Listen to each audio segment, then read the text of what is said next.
sometimes low moments when you won't want to get out of bed. You just want to stay there. At times you won't want to come out the house. It's hard living. Life is hard. It's hard handling just the tragedies of life. It's hard. When you're working on something and you put everything you have in it, and it doesn't work out, you lose your money and other people's money. It's hard. You will go through things, and while you're going through them, you can't understand why it's happening to you. See, the point is, you don't know how much future you've got.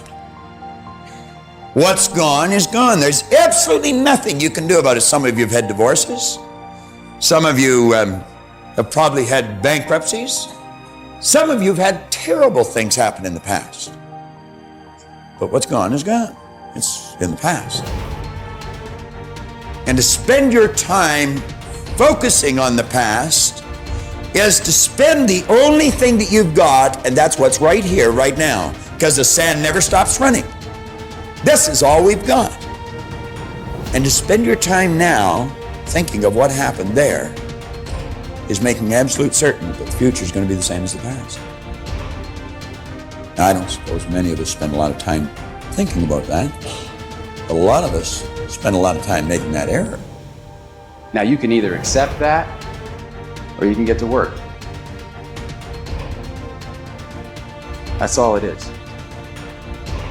You just begin. You do the math. You solve one problem, and you solve the next one. Whatever drama you may be dealing with, this is not the end of you. No matter what it is not the end. You can't quit now. And the only way out is through. All you do is you fall down, get back up again, fall down, get back up again, fall down, get back up again. That's how you win. You got to be bold in life, ladies and gentlemen.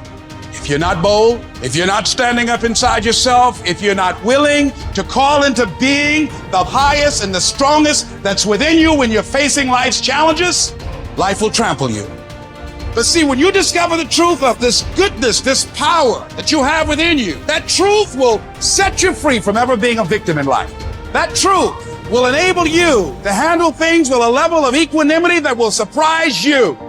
Getting unstuck means that you are going to start living life on your terms, rather than just gliding through every day on automatic.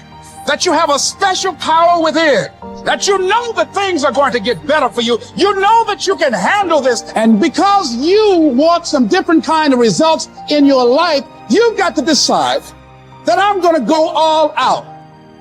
Now listen to me. I don't care what you're going through. If you're not dead, he ain't through with you yet. As long as you waking up, you still in the game. As long as you alive, you can still make it happen. As long as that breath in your nostrils move, you still in the game. You still can win. Now get your butt up. Why do you keep crying? Why me, God? Why did I get MS? Why did I get cancer? Why did my mama die? Why did I get fired? Listen, you got put through that because what that does, that tension produces greatness. Stop running from it and run to it. Lions don't cry. Lions don't give up. Lions don't quit. Lions hunt. That's what we do for a living. We turn tragedy into triumph.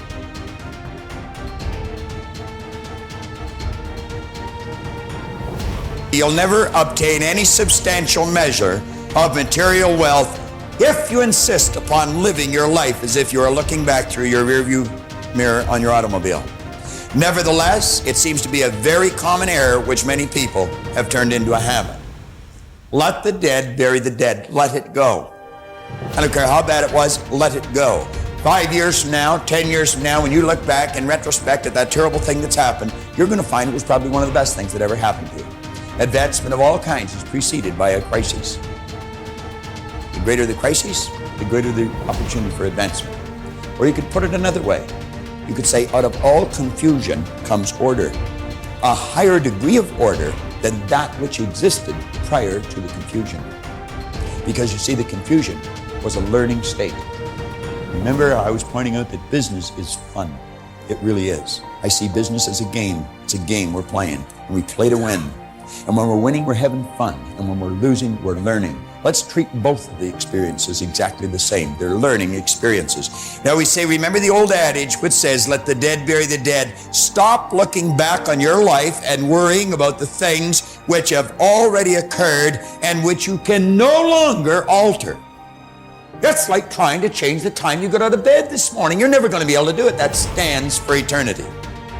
You cannot go back and change it, since you cannot let it go. Pursuing that kind of mental activity will never lead to anything worthwhile, any worthwhile accomplishment in your life. You should understand, moreover, that all accomplishments in your life, you should understand, moreover, that all of the great achievers of the past have been visionary figures. They did with their life what, like Scott was saying, he does with his music. He heard it in here. They see their life in here. They're building visions of a great future. We've got a vision of a great company. We've already got a great company. We want a better one. We serve a lot of people. We want to serve more. And as we do, we receive greater rewards. Because we receive greater rewards, we become more comfortable, more creative, and we can provide more service. It's a beautiful cycle that we're in. Looking into the past is a self-doom fulfilling cycle. You just keep getting it worse, worse, worse. We've all done it, so we know what it's like. These visionary figures were men and women who projected into the future, and they did not belabor over things which had already passed. They thought of what could be rather than what already was, and then they moved themselves into action to bring these things into fruition. If there were tips for success, everybody would have been successful. There are no tips for success. Only those who are not so successful, or those who are not successful, think somewhere if you read 10 points in a book, you're going to be successful. We need to understand this. If you want to be successful, don't seek success. What you seek is competence. If you enable yourself, and if you do something well, other people will say you're a success. If you think, I'm a success, it's foolish, isn't it? You're doing something, and you're doing it well. Other people in the town, or in the country, or in the world, people will say, oh, he is doing something really successful. They're looking up to you. That's fine. You look up to yourself. That's madness, okay? You don't seek success. You seek empowerment, you seek competence, you do it the best that you can do. You cannot do as well as somebody, but you can do the best that you can do. So if you do your best, if your best is good enough, world will recognize. If it is not, you will be happy. So what does success look like? What does it take? Well, you know, I know family and friends who always have their breakfast on time. And after breakfast, of course, they must have coffee. After coffee, of course, they must light up a cigarette and sit there nicely because they're trying to become peaceful. And then they will go to work, come back home exactly on time for lunch, eat lunch, rest for 1 or 2 hours, sleep, then evening have 1 tea, and then smoke, and then again go to work. And at 8 o'clock, 8:30, they're back home for dinner, and then maybe other things, drink and this and that and whatever. But those who have been very successful, either in music, sport, art, business, spiritual process, doesn't matter what, those people never know when they ate, when they slept, when they got afternoon rest. So those who are committed to being successful with whatever they're doing, one important aspect of their life is they're not settling down wherever it's a bit comfortable, because comfort will happen when they lower you too in the grave. Very comfortable you are, you know. Right now it's about ensuring that there is profoundness of experience and there is impactfulness of activity, because if they had given you a limitless amount of time, you could do all those things. Nothing wrong, I'm not against them. But they gave you such little time with such tremendous potential of being human. That's the problem. For every one of you, your life is precious, isn't it? It's a precious life. If something is precious, where do you want to invest this life? Because what you call as my life is just a certain amount of time and energy, isn't it? As you sit here, your life is ticking away, or no? What is ticking away is not time. What is ticking away is your life. So this energy that you call as my life, how are you going to invest it? Because if you're doing something truly worthwhile, it gets over before you know what happened. Only if you're doing something worthless, it feels like a long life. Have you noticed this? On a particular day when you're very happy, 24 hours, poof. It went off like that, like a moment. You are miserable, 24 hours feels like 10 years. Have you not noticed this? So, only miserable people will have a long life.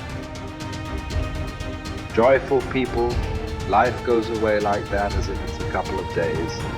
It passes away like that if you are creating what you really care to create. So, one thing that every young person should do is, without the influence of the peers of your own age group, without the influence of your professors and your parents, without any kind of influence, somewhere you must stay by yourself at least for 2-3 days and look at it. What is it that I want to invest this precious life into? What is it that will be worthwhile today and worthwhile after 50 years for me to invest myself into? You invest your life into that, whatever it is, however small, big, it doesn't matter. If you see that this is something truly worthwhile and you invest your life in that, this will be a life of fulfillment.